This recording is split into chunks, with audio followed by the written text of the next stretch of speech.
Do you suffer from debilitating migraines? You know, that throbbing pain in the front or side of your head that's so severe you're unable to work or do anything other than retreat into a dark and quiet room? Have you had them for years and just haven't found a solution? Call Dr. Elizabeth Ebersol and put an end to your debilitating migraines forever. Or go to her website at www.handmadehealth.com. That's www.handmadehealth.com.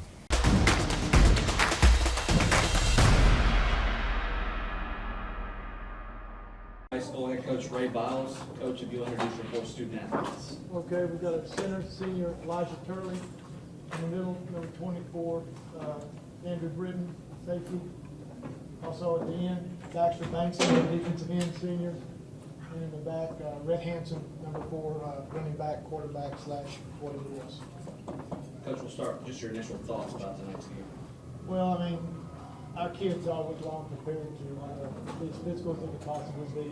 We discussed it. Brock has a history of they are physical. We knew what we were getting into, and we felt like we had to match their physicality as far as being as physical and getting after them and play as clean a game as we possibly could.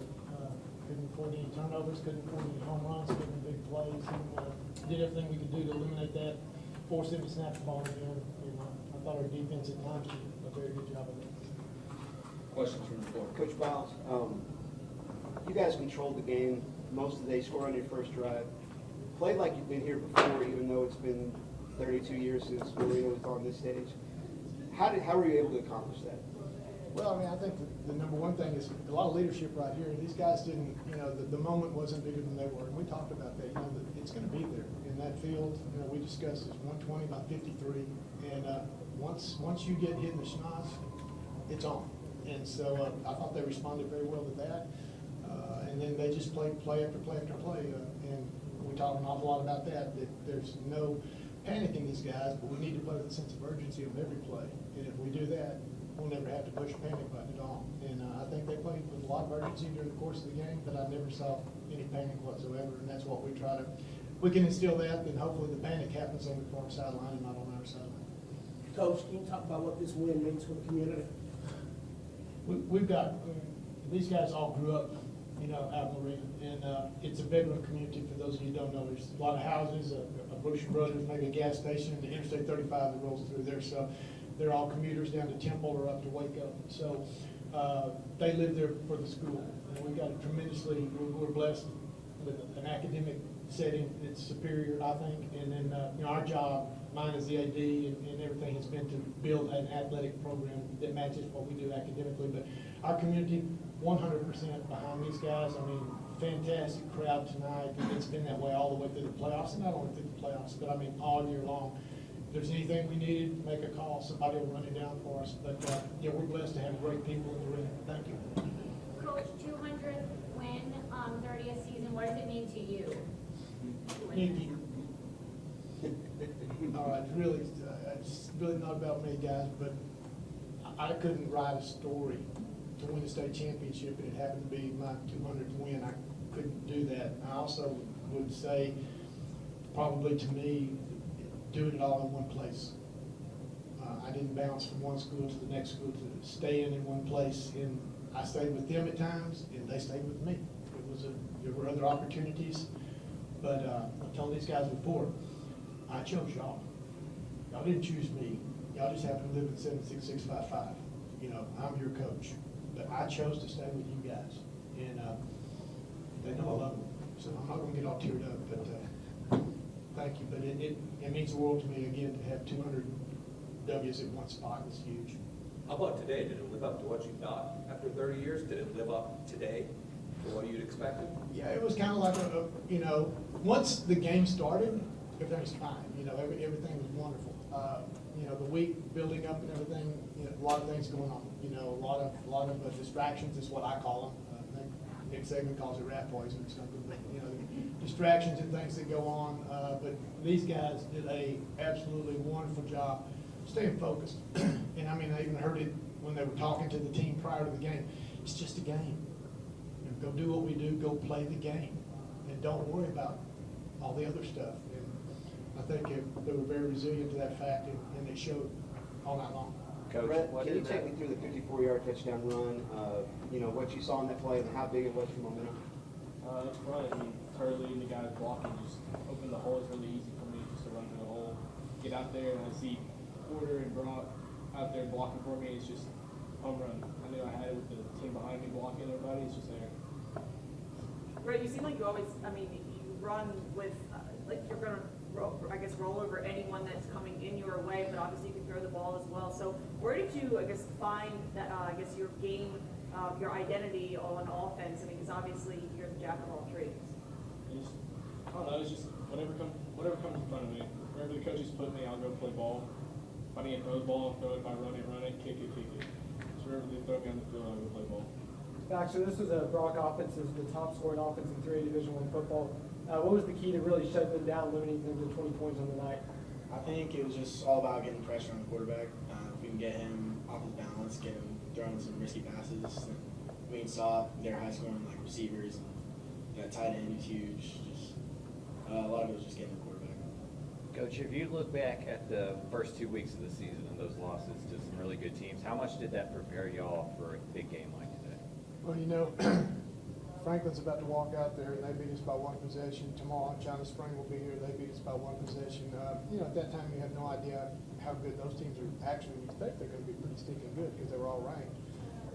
And I thought when we came through those ball games and I saw the way our guys competed and got after it, I thought, we're going to be okay. We got to stay healthy. Ball's got to bounce around. A lot of good things happened for us.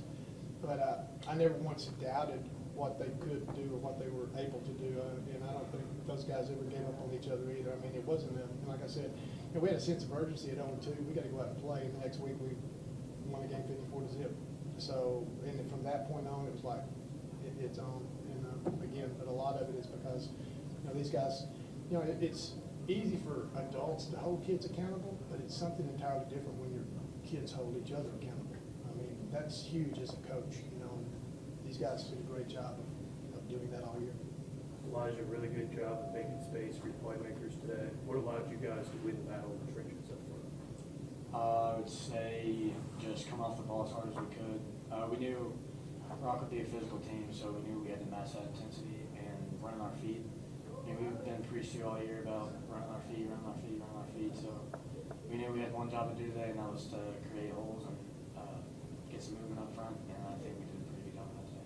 Baxter, probably a key moment in the game. You guys give up a fumble. They're down by 8 points. You get a sack. I think Braylon gets a sack. How big were those two plays, and did you guys know it at the time? I mean, they were huge.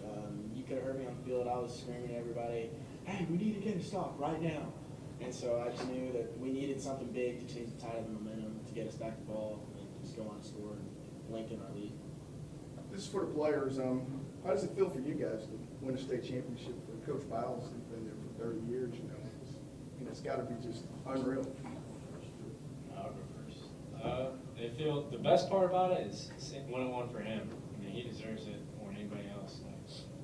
He's the hardest working man I've ever met, but more importantly, he's the reason that I became the person I am. We have leaders like this because he's instilled qualities in every single one of us that probably last the rest of our lives. And I don't know, it just feels surreal to me that I get to see him smile and just like he did it, So.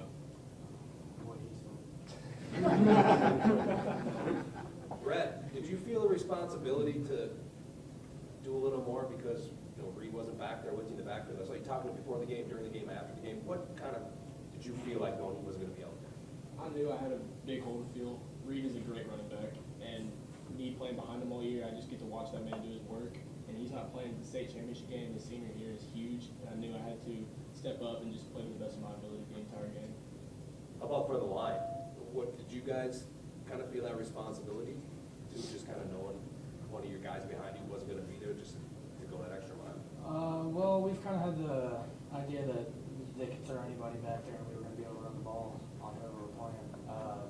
If we do our job, it makes it easier for them to do their job. So I think in one game we had like 3 rushers with over 100 yards. So we knew, obviously, Reed not being here was a big shot for us on both sides of the ball. But I think we came into the game with the mindset that we were going to run the ball regardless.